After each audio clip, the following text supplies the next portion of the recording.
Bismillah ar-Rahman. Holy Prophet ﷺ is saying, Islam will be divided into 73 different groups. Listen very carefully. He's saying Islam will be divided into 73 different groups. He said this 1400 years ago. And he says 72 of them, they're going to be wrong. They're going to lead you to the hellfire. Only one is correct. He said Christianity is going to be divided into 72 groups. There is one group that is correct. 71 groups is wrong. Judaism is going to be divided into 71 groups.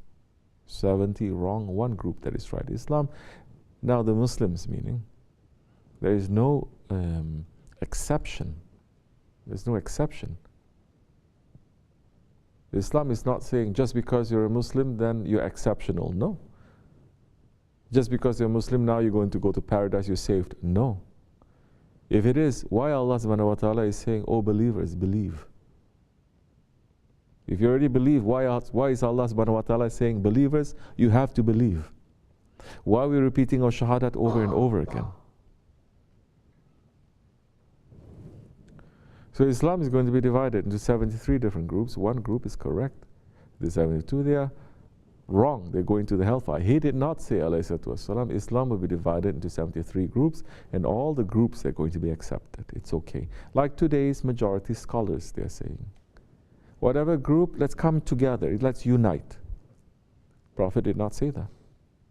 Sahaba Kiram did not do that.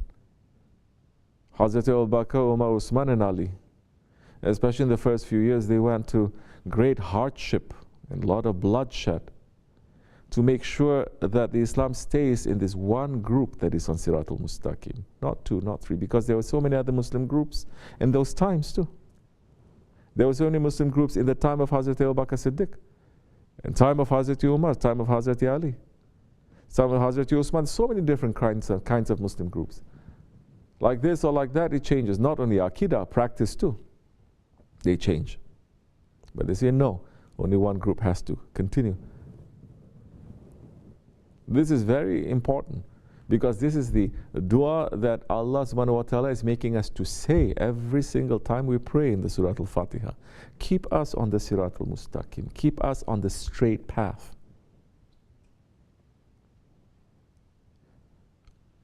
And Allah is saying that path is a path of those whom He has favored. There is a distinction there. He's making a very specific definition, meaning there.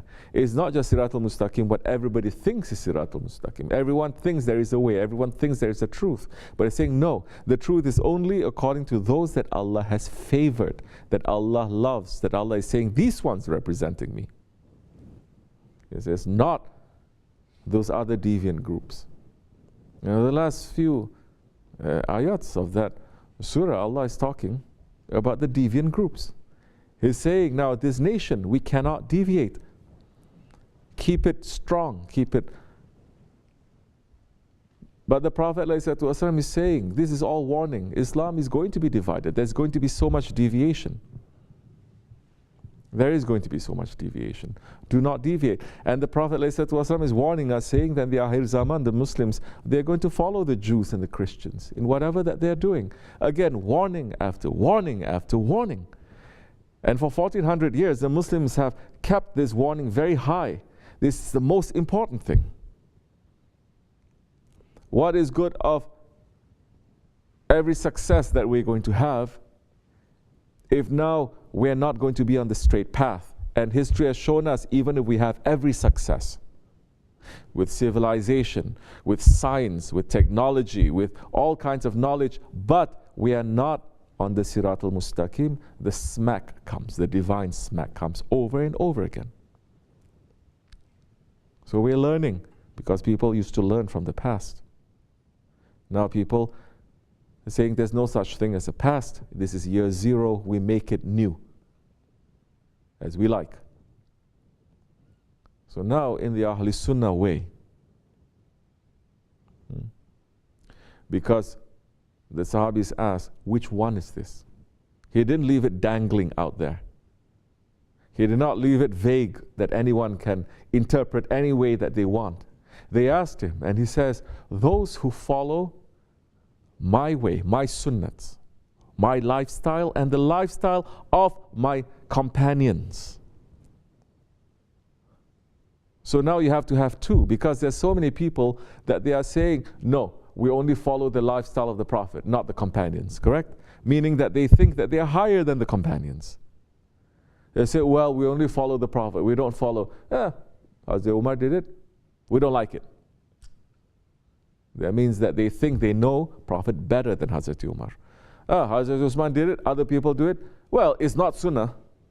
It's not what the Prophet is doing. They have deviated. Hasha. This is what they're saying. They're saying that the Sahabis have deviated. It's exactly what the Shia, they are claiming. That the religion has deviated right after the Prophet passed.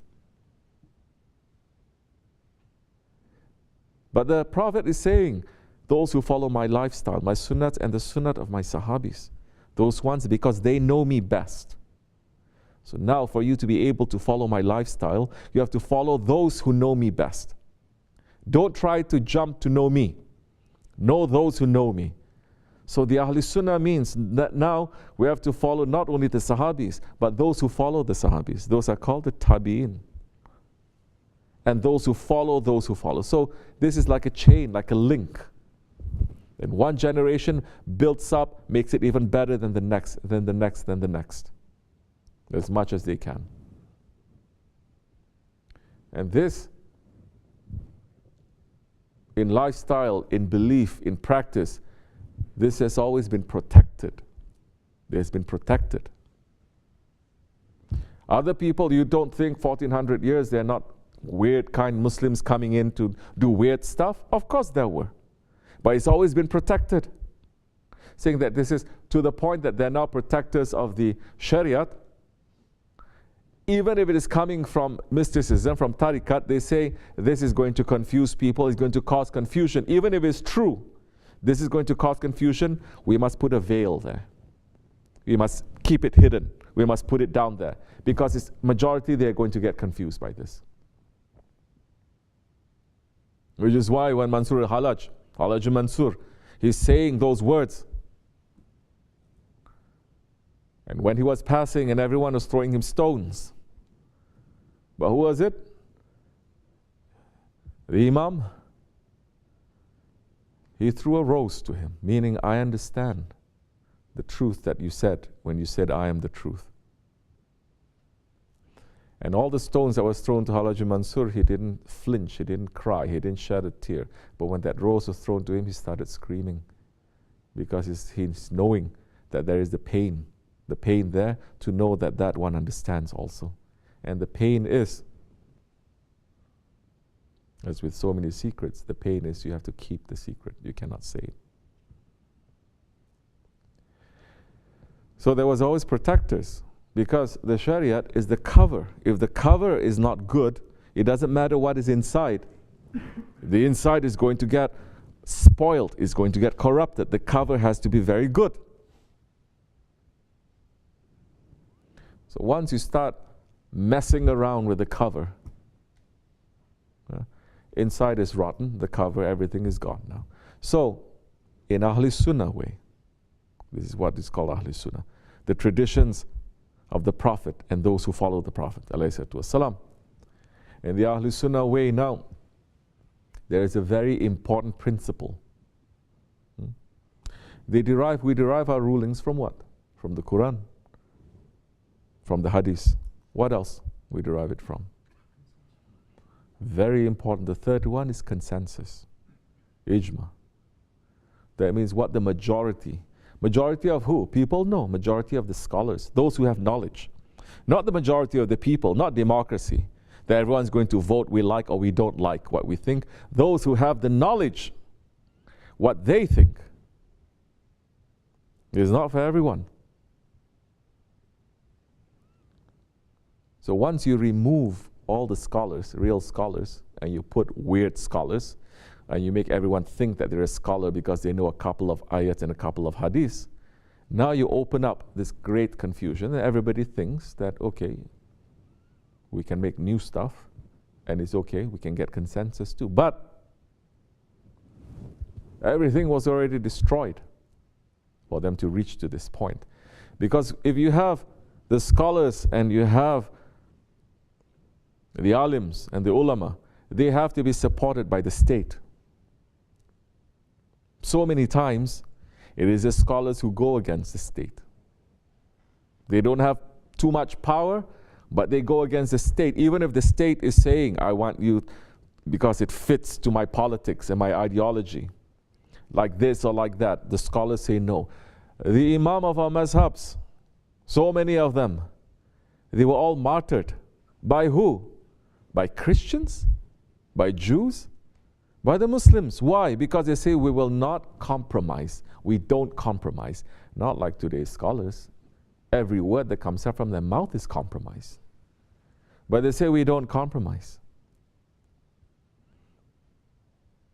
That's how they kept this religion clean and tight and strong for 1400 years. Otherwise, it would have, within one generation, like all the earlier prophets, just finish. Within one generation, they just deviate. One generation. Look at Hazrat Isa alayhi salam. In one generation, not even past that generation, in his generation, they already deviate, make that deviation. Look at all the 70,000 prophets of the Bani Israel. And these are high-level prophets. And Allah is saying, learn from them, learn. Don't think you're an exception, learn from them. So if we don't learn, if we don't be careful, then we will be tricked. So now there is consensus. It is very important to have consensus. Who cares what you think or you think or you think? It doesn't matter even if what the scholars they are thinking here and there. There has to be a consensus. Because the Prophet is saying, follow the majority. There is safety in the majority. There may be some scholars who have a different opinion here and a different opinion there. It's okay. It's okay. But what the majority decides, it has to be. Because now we are dealing with people's lives, dunya and akhirat. It is very, very careful anyway. I mean, everything is lost. Everything is corrupt. People now can become a scholar following the internet. In the past, people don't even, like I said yesterday, they don't even cross over their pen. It is so sacred. They don't put anything on the floor. Now the internet they're using. Same medium that brings in so much dirtiness, they're using the same thing too. You understand this? Now the relationship now to knowledge, divine knowledge, now is completely different. And now when they teach these kinds of knowledges in universities, secular universities, is even more corrupt now. Where are you going to find? But then there are Muslim universities. Muslim universities today, like what? The universities that the government is saying, we are hiring you and we're firing you. It's even worse now. Which is why the Prophet ﷺ, he's not saying in the Akhir Zaman to become scholars. In fact, he warns us about people who claim to be scholars. And there are going to be 70,000 scholars that are going to follow Dajjal. People today are running to become scholars. He's saying, be simple. Take whatever that is most important to you, be simple. Run and live simply. With that knowledge, don't look too much because there's going to be confusion and corruption everywhere. So now, people, they can say, what are they saying? There are different dates now, or this and that. You think we don't know that? This is what confusion is, you understand? But what is the majority saying? It is this. Who are these majority? The majority are the scholars that over 1,400 years, people have decided this. You coming at the butt end of things, all you know is making confusion 24 hours and making people to be confused now. Consensus is saying that. Take it, leave it.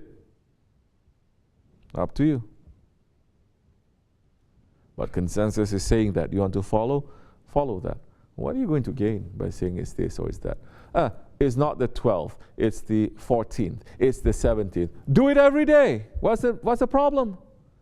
Every day in Rabiul Awal, do it. What? They're going to say, no. Cannot be. Only this day we're going to accept. Other than that, we're going to close. Allah is making every single moment a mawlid. Allah is beyond time and beyond space, and He is praising that Prophet with the angels is praising that Prophet. From pre-eternity to post-eternity. Why we are hung up on these things? Oh, we become like Yahudi. We become like Jews and the Christians. Arguing how many angels there can be on one, dancing on one pinhead. They're arguing. There's a big argument. We've become like that. Idiots. Yeah. Astaghfirullah. So yes, they have so many ways now to try to make people. The whole point is not to give people more good feeling, not to give people more faith, not to give people more strength. It's just to put more doubt, and more confusion, and more confusion. Yeah, it's completely shaitanic. Bismillahirrahmanirrahim. What can we do? Alhamdulillah, we are not responsible for that. You understand? Those are the responsibilities of so many people that they are claiming to become Ghaus, claiming that they are Qutubs, claiming that they are Muftis, claiming they're Shaykhul Islams. It's on their head, it's on their neck. Blood is in their hands, not on ours. Those who have authority, then it is there. They are the ones who are going to pay for that confusion. We pull back. And so I never come forward in these end of times. We pull back. Inshallah. What can we do? Allah is very patient, don't you see? Prophet is very patient. Every day, the blood of the innocent is being spilled on the ground every single day. Innocence is being burned. And still the sun is shining. Still the sky is open. How patient they are. But their patience there has a limit also, saying that don't. Muslims are being busy with this. It has to be. Why is this Pakistanis? It has to be. Astaghfirullah. So there's no intelligence. Some knowledge, but that's why there's a saying in English, a little knowledge is what? You know this? A dangerous thing. A little knowledge is a dangerous thing. I was young, I was like, what does that mean? A little knowledge is good. It's better than no knowledge. Little knowledge. But I say, no, a little knowledge is a dangerous thing. Because those who are not having the complete vision and understanding, and they have no authority, then whatever little thing they have, they're going to make so much confusion. May Allah pull us away from that confusion, inshallah. For us to be busy. May Allah forgive me and bless you. Fatiha.